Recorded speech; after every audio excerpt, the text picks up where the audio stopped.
Всем привет! Вы смотрите проект Weekly Top Fake, где мы, команда журналистов-расследователей, рассказываем, как вас хотели обмануть в новостях.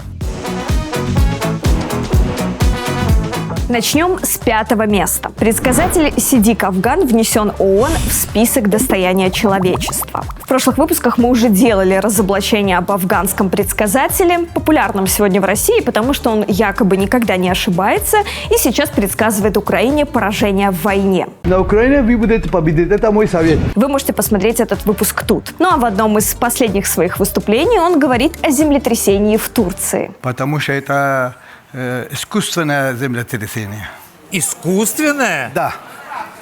То есть вы считаете, что природа этого землетрясения Нет, искусственная? это искусственное сделали это. И сделал это, по его словам, некий комитет, который против человечества. Стоит ли верить этому, мы сказать не можем. Но точно не стоит верить всему тому, что он пишет о себе на своем русскоязычном сайте. Вот пример. Мохаммед Сидик Афган, афганский философ и математик, один из величайших гениев мира, внесенный ООН и ЮНЕСКО в список достояния человечества. У ЮНЕСКО, конечно, много списков, но ни один из них не называется списком достояния человечества. Есть, например, список нематериального культурного наследия человечества и список всемирного наследия. Какой из них? Но англоязычный сайт Сидика все расставил на свои места. World Heritage List, то есть список всемирного наследия ЮНЕСКО. Вот этот список. И первой же строкой идет Афганистан. Там ЮНЕСКО охраняет только 2 объекта. Минарет и археологические находки Джема, а также культурный ландшафт и археологические памятники долины Бамиан. Никакого Сидика Афгана в списке нет. Более того, во всем списке вообще нет людей, потому что это список про другое. Всемирное наследие – это обозначение мест на Земле, которые представляют выдающуюся универсальную ценность для человечества и как таковые были внесены в список всемирного наследия, чтобы быть защищенными для будущих поколений, чтобы они могли ценить и наслаждаться. Например, от Беларуси в список вошли Мирские и Несвежские замки, Дуга Струвы и Беловежская пуща. Кстати, Сидика нет и в списке нематериального культурного наследия человечества ЮНЕСКО. Там только 2 праздника – Навруз и Челла и традиции шелководства, что, в общем-то, вполне предсказуемо, потому что Сидик вполне себе материален. И даже придумал себе громкий пиар на ЮНЕСКО, за что ему и достается 5-е место нашего фейк-чарта.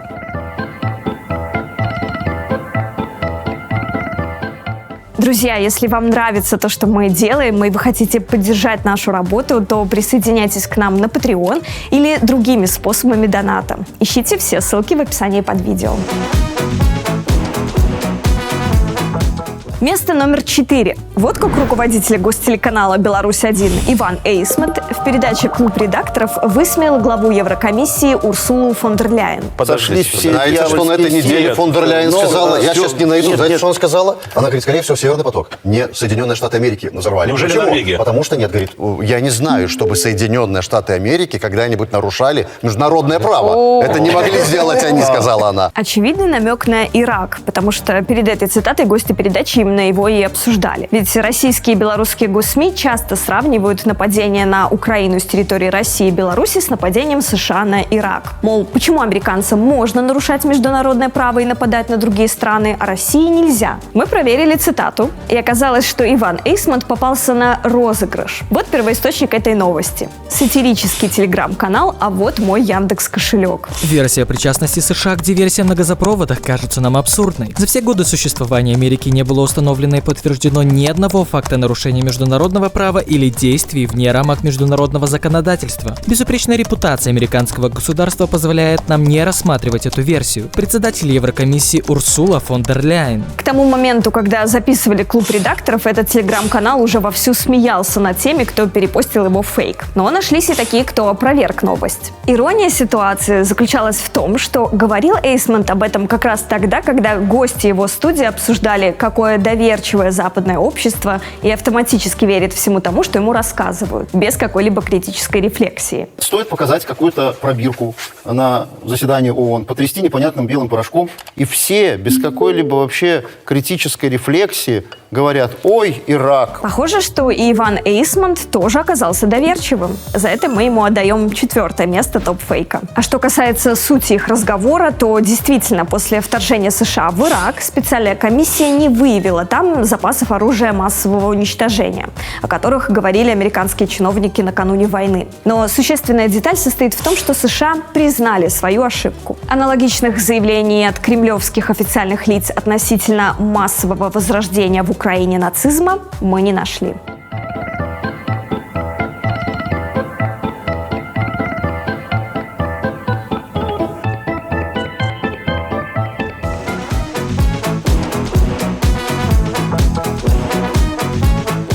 Значительное число украинцев не хотят воевать за Крым и Донбасс. Это в эфире Альфа-радио рассказал декан факультета журналистики Белорусского государственного университета Алексей Беляев. Кроме того, он уверен, что Европа устала от войны и в неофициальных контактах ищет мира с Россией. Самая страдающая сторона Украины, как бы там украинские националисты и нацисты не пытались ее уничтожить полностью, да, но часть украинского населения, безусловно, тоже считает, что эту войну надо заканчивать, и никто там, на самом деле, значительная часть общества не считает, что там надо, например, бороться за Крым, отстаивать еще какие-то территории, которые с вами жить не хотят, а надо заключать мир, садиться за стол переговоров, чтобы просто остановить уничтожение собственной нации. Интересно, что это успокаивающее заявление прозвучало на фоне новостей из заявлений Зеленского о начале нового наступления России на территорию Украины, которое пока не отличилось значительными победами. Самый крупный населенный пункт, который заняли россияне в рамках этого наступления, Солидар, имел до войны население около 10 тысяч человек. Следующий за ним по крупности, пожалуй, пригород Бахмута, село Поросковиевка, почти на 3000 человек. Беляев не уточнил, откуда он взял данные о настроениях украинского общества.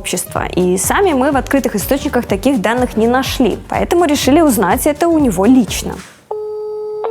Алексей Викторович, я хотела у вас спросить насчет того, что примерно неделю назад в эфире Альфа-радио вы сказали, что значительное число... Знаете, я сейчас, давайте, немножко занят, давайте вам перезвоните. Когда можно перезвонить? Ну, не знаю, может, часика, через полтора-два. А может, это сейчас поговорим? Это займет буквально минуту. Нет, я не могу, к сожалению. У меня занято сейчас. Линия занята. Александр Викторович с нами больше разговаривать не хочет. Российская социологическая служба проводила опросы только среди жителей так называемых ДНР и ЛНР, части Запорожья и Херсонской области. Опрос касался их отношения к референдуму о вхождении украинских территорий в состав России. А вот украинские социологи такие опросы проводят регулярно, и их данные говорят о противоположном. Например, в ноябрьском опросе социологической службы «Рейтинг» только 9% украинцев готовы смириться с потерей Крыма и территорий Донбасса, которые Россия контролирует до начала вторжения. Похожие данные и у фонда «Демократические инициативы» имени Илька Кучерева. Пойти на какие-нибудь компромиссы ради мира готова только четверть украинцев. Но отдать Крым готовы всего 8% украинцев. А Крым и части Донбасса только 6%. И даже исследование Мюнхенского индекса безопасности 2023 показало, что с потерей Крыма готовы смириться только 11% опрошенных. С потерей Крыма и довоенных ЛДНР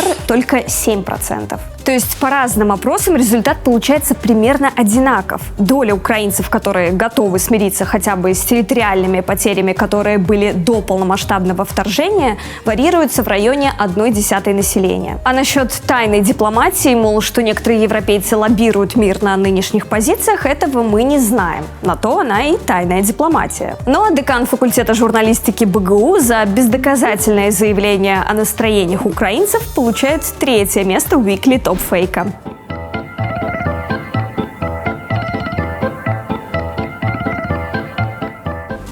Кстати, если вы заметили подозрительную новость, оставляйте ссылку на нее в комментариях под этим видео. И голосуйте за наиболее интересные из предложенных вариантов. Того, чья фейковая новость соберет больше всего лайков, мы отметим в одном из последующих выпусков. Серебро фейк-чарта. Украинский эксперт в прямом эфире похвалил Лукашенко, утверждает телеграм-канал ЖС Премиум. Речь идет об интервью украинского политического консультанта Александра Антонюка телеканалу Белсат. Польские пропагандисты от шока языки проглотили, когда в прямом эфире приглашенный гость из Украины начал хвалить батьку за то, что он в 90-х не дал разграбить страну. От в чому була його, напевно, сильна сторона, що він в 90-х роках не допустив у цієї приватизації, так, яка відбулася в Україні. Люди були обмануті, так, певними групами осіб у нас з'явився клас олігархів. Звісно, було певне просідання. В Білорусі все збереглося, як з Радянського Союзу. І, звісно, на цьому фоні, особливо в 2000-х, Лукашенко выглядал досить прогрессивно. Эти слова действительно прозвучали, но важен контекст. В интервью речь шла о том, что сейчас отношение уже совсем другое, а эти слова гостя были о том, как украинцы воспринимали Лукашенко раньше и как это изменилось сейчас. Эти моменты в видео ЖС Премиум просто не вошли. Например, вот такие. У нас ставлення до Лукашенка змінилося кардинально різко. Тепер ми прийшли усвідомлення, що під авторитаризмом завжди йде тоталітарний режим. Треба визнати, в Лукашенкові вдалося не допустити, от в чому була його, напевно, сильна сторона, що він в 90-х роках не допустив у цієї приватизації. Але разом з тим, вибачаюся, гэта дзяржаўнае прадпрыемства такую карэкту ўнясу, яны былі пад кантролем сям'і Лукашэнкі, то бок ён проста зрабіў такую манаполію сваю на гэтую дзяржаўную ўласнасць. Це, бачите, ви це розумієте, нам з України про це було складно усвідомлювати. Мы бачили картинку, мы бачили товар. Причем, как видим, отношение изменилось не только из-за его позиции в вопросе войны. Уже в 2021 году Лукашенко не доверяли 54% украинцев. Правда, доверяли 36%. И это было больше, чем у других зарубежных лидеров. В апреле прошлого года все уже было однозначно. 88% опрошенных сказали, что относятся к Лукашенко совсем негативно. И еще 8% скорее негативно. Впрочем, сам Лукашенко, несмотря на свое реноме в Украине, старается предстать миротворцем и защитником украинского народа и часто вспоминает о своих украинских корнях. В общем, за искажение информации телеграм-канал ЖС Премиум получает 2-е место топ-чарта.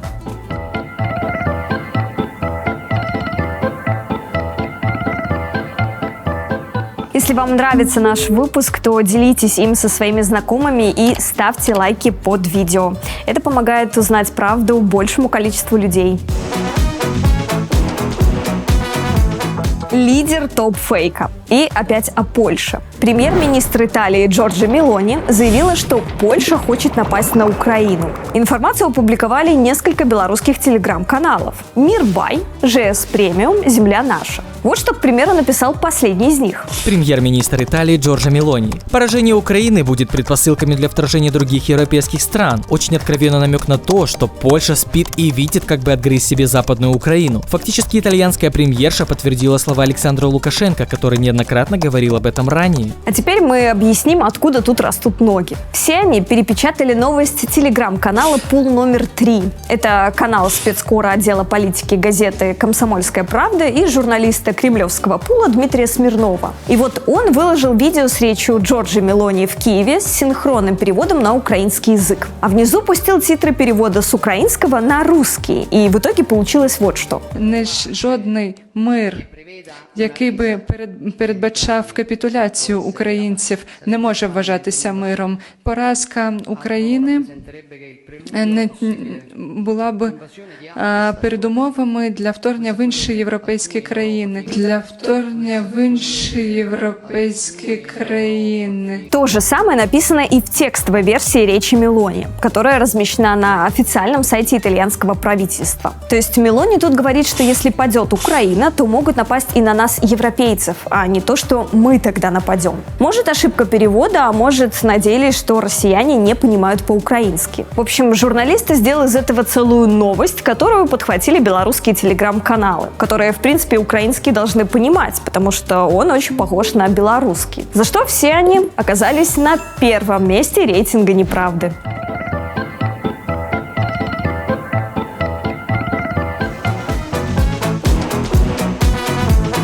Это все, что мы хотели разоблачить в этом выпуске.